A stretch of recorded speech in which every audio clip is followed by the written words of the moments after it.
Red Bull gives you wings, or so says the advertising campaign for this high caffeine, high sugar energy drink. Except it turns out it doesn't. In 2014, Red Bull settled a US lawsuit brought about by a customer who claimed not only did Red Bull not give you the ability to fly, but it actually contained less caffeine than a cup of coffee. The resulting agreement was that anyone in the US who had bought at least one can of Red Bull between 2002 and 2014 was entitled to $10 compensation.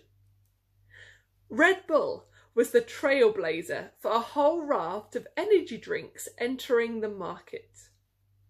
Now, consumers always knew, well, I hope, that the ability to fly would not come from drinking a can of Red Bull. But the popularity of such drinks is driven by a need for a quick burst of energy and strength.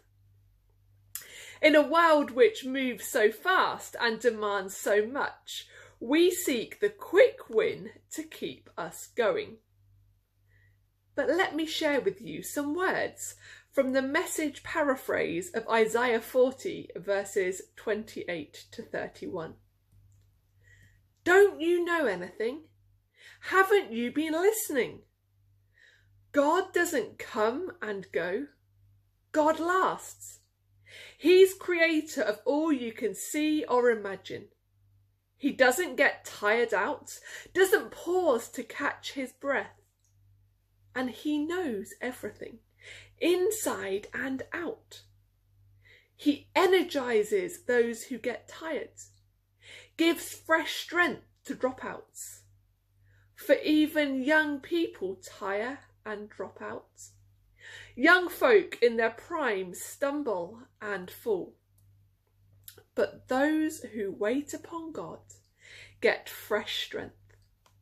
They spread their wings and soar like eagles.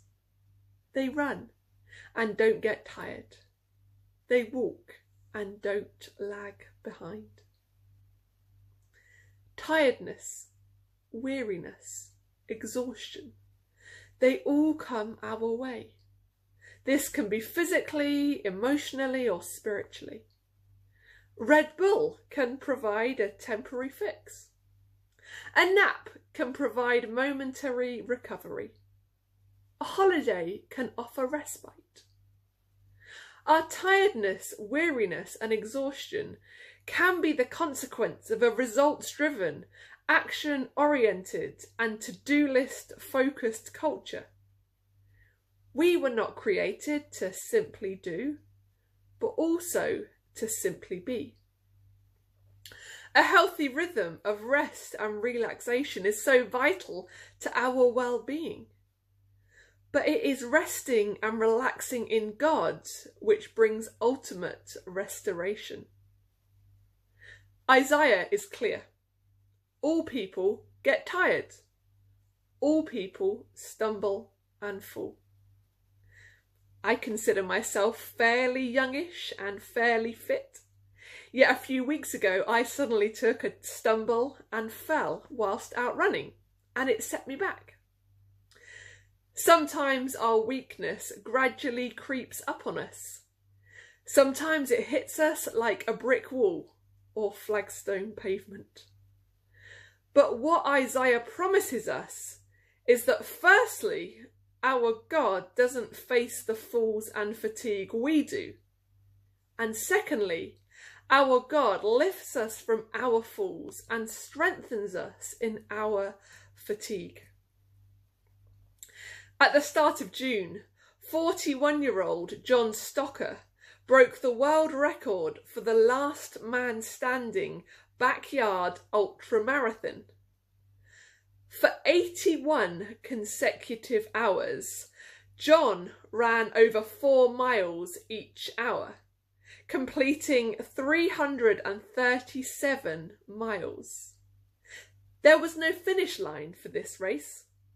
John simply had to do one more lap than the penultimate person who gave up.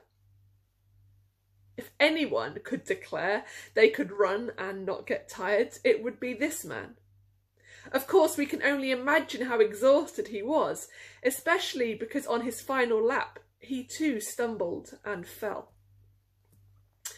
But what does it mean to run and not get tired, to walk and not lag behind? Because it clearly doesn't mean that if we all wait on God, we will break the record on this ultra-marathon event. We all find ourselves on a journey which requires strength, determination and perseverance. The World's Strongest Man competition is currently taking place in California, with Atlas Stones, Fingal's Fingers and Fridge Walk events all testing physical strength and might. It is incredible what these men can do. But if physical strength were the be-all and end-all, then perhaps we would be reading the wisdom and words of Goliath in the Bible, rather than David. As we consider the words of Isaiah 40, I think one of the most appropriate definitions of strength is this: the capacity of an object or substance to withstand great force or pressure. Have you ever found yourself facing great force or pressure? Perhaps the pressure of illness or health concerns.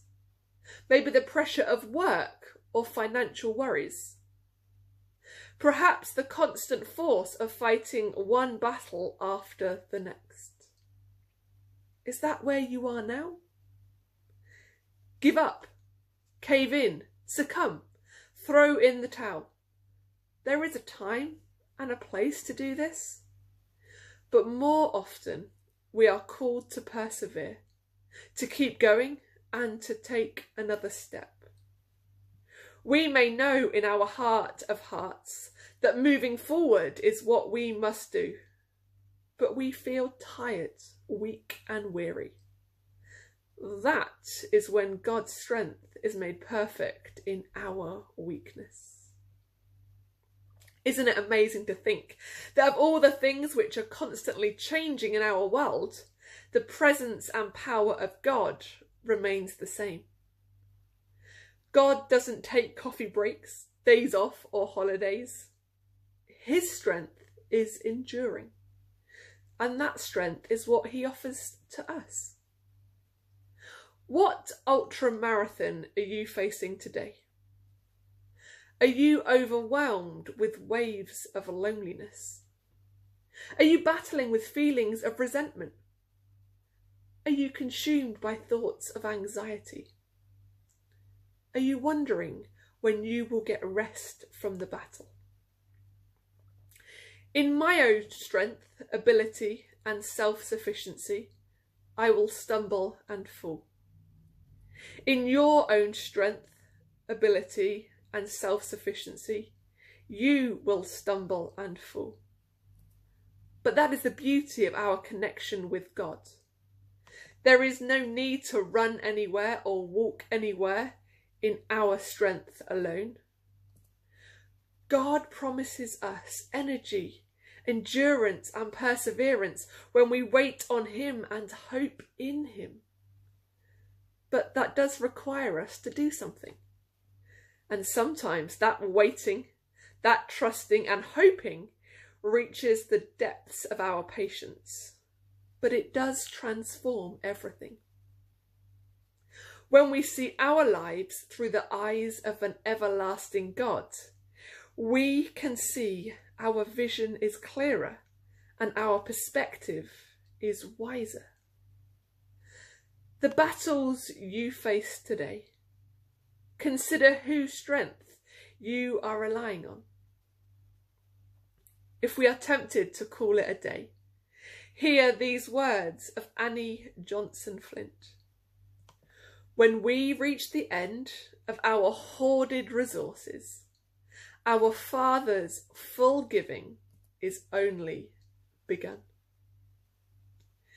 Eagles can fly up to 15,000 feet high at 65 miles per hour. They can glide for hours without rest on warm updrafts of air. For centuries, eagles have been considered sacred by many cultures. It is that image of strength and energy that Isaiah speaks of. As children of God, we are not called to wallow, to wander, or even to simply walk. We are set apart to soar like eagles. This comes not from our own abilities, but from the Creator's gift of his enduring love. In his hymn, "Great is Thy Faithfulness," Thomas Chisholm wrote, "Strength for today and bright hope for tomorrow." If we can know God's strength for today and bright hope for tomorrow, we have all we need to face the journey that lies ahead of us. And although Red Bull may not really give you wings, God does. Go and soar like eagles. God bless you.